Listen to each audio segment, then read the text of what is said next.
नमस्कार। आज हम रामायण के एक बहुत ही नाटकीय और महत्वपूर्ण मोड़ पर थोड़ी गहराई से बात करने वाले हैं। हाँ बिल्कुल। मिथिला में सीता स्वयंवर और जाहिर है शिवधनुष पिनाक का टूटना। सही। और हमारे पास जो जानकारी है वो रामायण के उसी हिस्से से है जो इस पूरी घटना को बताता है ना। जी हाँ, वही प्रामाणिक स्रोत है। और देखिए, माहौल ऐसा है कि मिथिला के राजा जनक की बेटी है सीता, उनके विवाह के लिए स्वयंवर हो रहा है। हाँ, और स्वयंवर की शर्त ही अपने आप में एक कहानी है। जनकपुरी में बड़े बड़े मतलब शूरवीर राजा महाराजा इकट्ठे हुए हैं। बिल्कुल, सब के सब उसी एक अभिलाषा के साथ कि वो शर्त पूरी कर सके। तो आज हम इस चर्चा में क्या समझने की कोशिश करेंगे? मतलब घटना तो शायद ज्यादातर लोगों को पता हो, पर हम किन पहलुओं पर गौर करेंगे? देखिए, हमारा इरादा सिर्फ कहानी दोहराना नहीं है, हम उस शर्त के पीछे का वजन समझना चाहते हैं।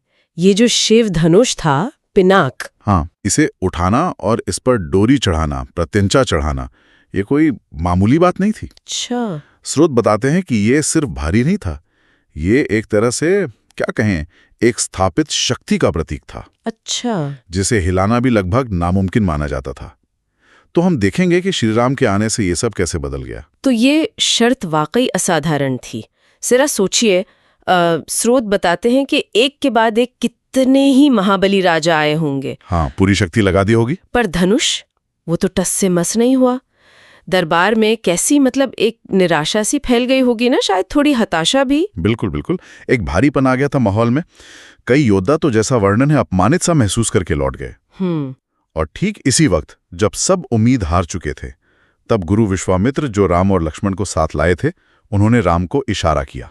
हाँ, और यहीं से मतलब पूरी कहानी पलट जाती है।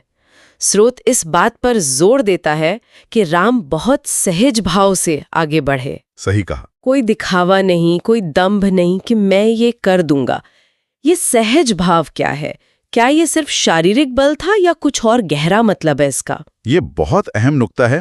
उनका ये जो सहज होना था, ये सिर्फ उनकी असाधारण शक्ति ही नहीं दिखाता, बल्कि उनके चरित्र की दिव्यता, उनका वो संतुलन और शायद सबसे बड़ी बात अहंकार का ना होना, ये सब दिखाता है। जहां दूसरे बल और शायद गुस्से से कोशिश कर रहे थे, राम ने विनम्रता से, सहजता से धनुष उठा लिया। और फिर जो हुआ वो तो शायद किसी ने सोचा भी नहीं होगा।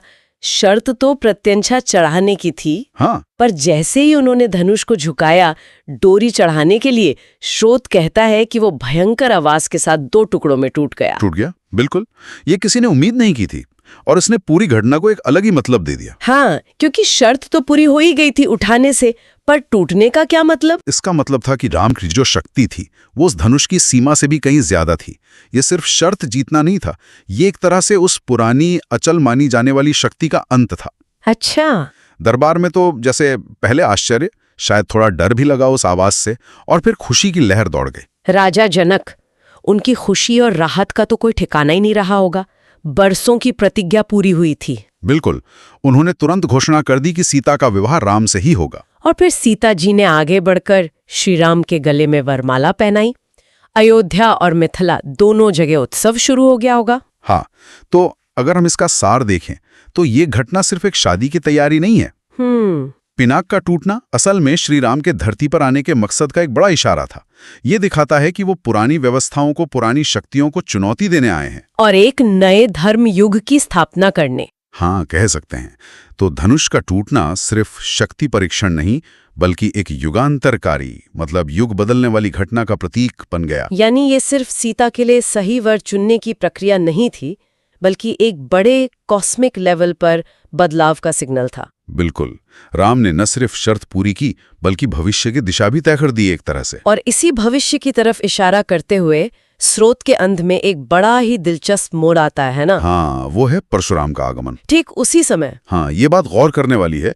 शिवधनुष टूटा है और उसकी खबर सुनकर शिव के ही परम भक्त, अपने भयानक क्रोध के लिए जाने जाने वाले परशुराम गुस्से में सभा में आ पहुंचते हैं। ये वाकई सोचने वाली बात है। एक तरफ शिव का धनुष टूटता है, श्रीराम की दिव्यता सामने आती है, और तुरंत बाद उन्हीं शिव के भक्त परशुराम का वहां पहुंचना। ये संयोग आगे क्या दिखाता है? किन टकरावों की तरफ इशारा है, या शायद किसी और गहरे संवाद की ओर? हाँ, ये सवाल शायद श्रोताओं के लिए छोड़ देना ही बेहतर है। इस पर विचार किया जा सकता है कि ये नाटकीय मोड़ भविष्य में क्या गुल खिलाएगा।